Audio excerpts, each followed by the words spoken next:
then when it's actually time for you to go out and live, it's like, what is there for you to do? And that's when people go abroad to look for. Unless you have that passion, that like really, it really is Yeah, passion. But like the guy who guided us, for him, he worked all over the world and he made a beautiful career. And he came back here to the station. Again, the passion. So I told him, so this is a vocation. He's like, well, yeah, actually it is. No, it's like that's why you have to inspire them in a way for them. If they do go out, come back and what you got out there, come and apply it. Build your country. Exactly. And Some then type we of have to incentive. have a support for when they come back that they have the things that they need. Because I have a friend who went and studied cancer, brain cell cancer and stuff. So she read the whole thesis and everything where they could die in cancer, so it's easier to cut out. She came back to the island, couldn't find a job, and now she's sleeping. And it's like a waste of your education, resources, money, time. Exactly. So many And things. then she went, and not to say that she didn't, like she did go out to go and look for the resources, and got no response. And then it's like, what do you do then?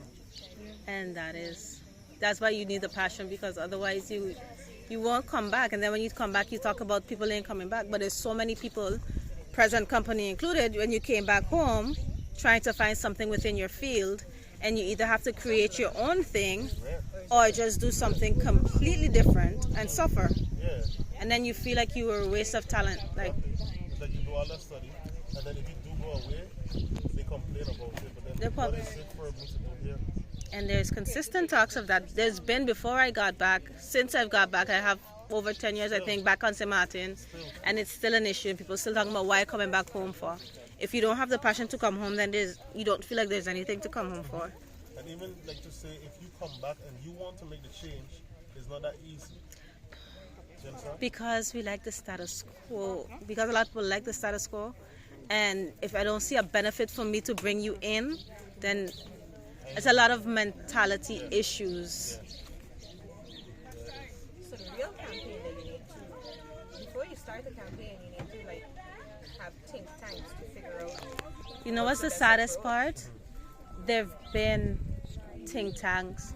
But have those think tanks taken into consideration the vast difference between the haves and the have-nots in St. Martin? Honestly, and how you reach everybody? I It's a very don't big know spectrum. all of the think tanks, but I know just from the few that I've been a part of or conversations that there's often, and I've heard people complain about it. Okay, but we always have this, but then what are we going to do with this information that you gather? So there's the conversations being had, there's the think tanks being had, there's plausible, if you do this and do this, then this should benefit it with how. But then, It's all talks. yes, there's like, how do we follow up? How do we follow up? How do we put it in place? And then if you actually have a plan of how we could actually do it, and you take it to the people that are supposed to help you do that, then what will they do with it? Or if you carry it to them and the government changes, then what becomes of your plans? And you have to start from scratch and convince this minister that this is a good idea, even though they take money for this and put the towers here. Or there might be, oh, this minister had want to do it, then we ain't bothering with that at all because you must have had alliances with that person. So scratch that altogether. We're going to look for something irrelevant to spend our money We on. have to use the tactic that St. Station is using, where they use the law to bypass the government and take things into their own hands. Because that's what I've been hearing a lot of show this whole, like majority of the things they do, they use the law against the government and they bypass and take it into their own So then you hands. need the people that So know we the have- laws. Exactly. So we have to know our own laws. We have to know what is in our, like what's in our laws, what is written, so that we can use it to put it against the government. Because if we don't, we just say, yeah, there's nothing. But there could be, in fact, something you can do, but we just don't know. That would be a constitutional lawyer? Or what kind of lawyer would that be? Constitution. I think a constitutional lawyer. I was So- just talking to Jean-Marc about that this morning, that he has the passion and he has the knowledge, but he needs a lawyer by his side who's willing to prosecute and to hold the government accountable when they're not holding, for example, property owners accountable. Yeah. And there's one guy in Curacao who, a lot of people hate him, but he takes government to court all the time. And some he wins, some he loses, but it has made the government a little bit more aware of that's an option, and hopefully, sorry, yeah.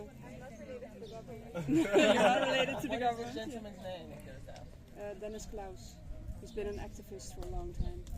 We need to find them. activism, but also as a foundation, you can get like an activist attitude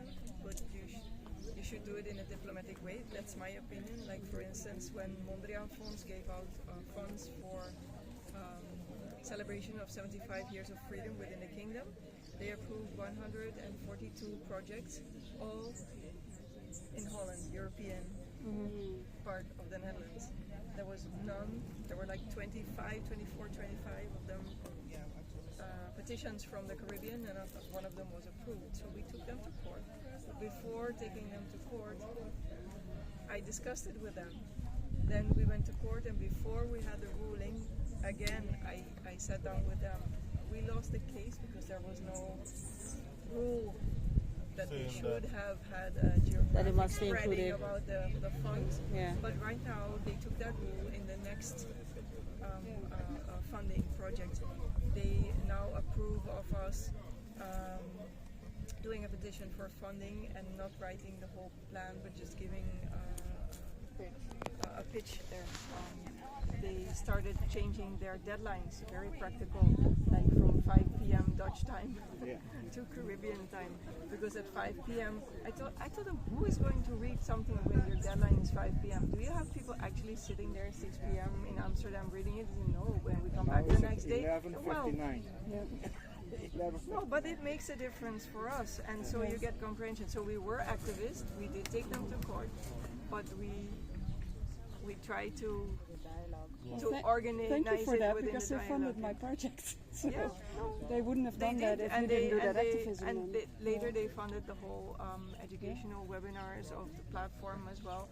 So it ended up well, but we're actually considering for the monuments in Aruba, we're considering many of them are on domain grounds from the government.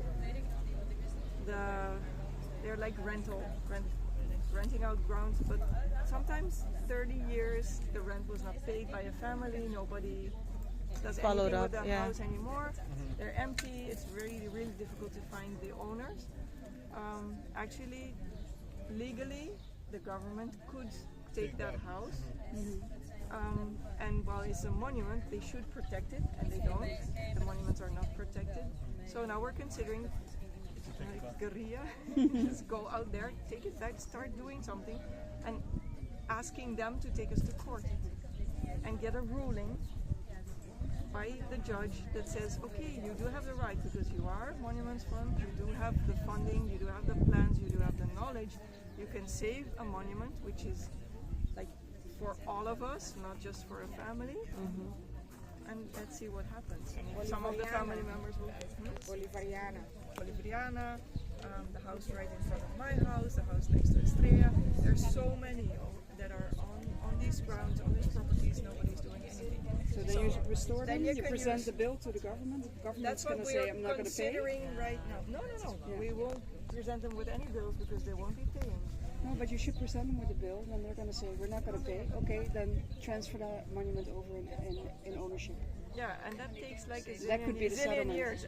The one in front of my house, I tried that one, and I got the message that we have to wait 11 years before that ownership will be transferred. So it burned down. The whole structure is still there, so we So you can need do to stabilize something. it We now? need to do something now, but that's the activism part that I think foundations should consider, but in a diplomatic way to get to results. That's it. Consensus to bring everybody to the table. Private sector, public sector, lawyers.